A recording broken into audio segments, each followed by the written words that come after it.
Ang Bombo Radio Philippines Foundation Incorporated matagumpay rin na naisagawa ang Oplan Cabalaka itong tulong tikabsat sa San Fernando City, La Union. 500 mangingisda na bigyan ng relief goods. May mga update dyan ang Bombo Radio La Union.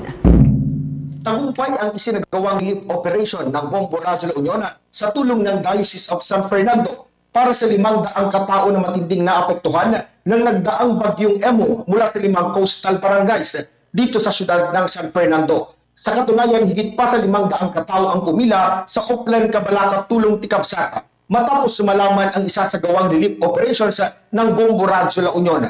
Bawat benepisyaryo ay nabigyan ng isang pakete na naglalaman ng 5 kilong well-milled rice at Bioderm soap. Nagsimula ang pamamahagi ng tulong kaninang alas 8 ng umaga sa covered court ng Barangay Ilocano Sur, siyudad ng San Fernando. Ang Oplan Cabalaka Tulong Tikabsat ay isang relief operation na proyekto ng Bombo Radio Philippines at Bombo Radio Philippines Foundation Incorporated na tumutulong sa mga biktima ng kalamidad gaya ng bagyo. Naging matagumpay ang aktibidad dahil sa tulong ng mga nangangasiwa ng simbahang Katolika at volunteers, Philippine Coast Guard at Philippine National Police.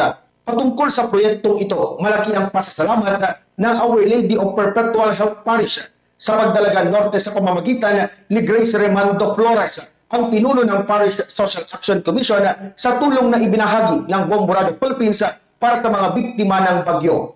Ang eksklusibong panayam kay Grace Remando, pinuno ng Parish Social Action Commission ng siyudad ng San Fernando. Thank you very much po sa Bombo Radio Philippines Foundation sa kanilang tulong na ipinaabot sa aming parokya sa Our Lady of Perpetual Help Parish for the 5 barangays, Pagdalagan Sur, Pagdalagan Norte, Paningaw, Pagudpud, and San Vicente.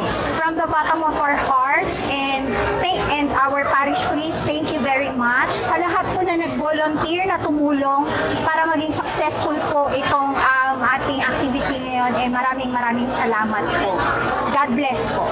Yan ang ulat mula sa Bombo Radio La Union. Para sa Bombo Network News, Bombo Raymond Dachor, and this is Bombo Radio Philippines, the #1 and most trusted source of news and information. Basta Radio, Bombo!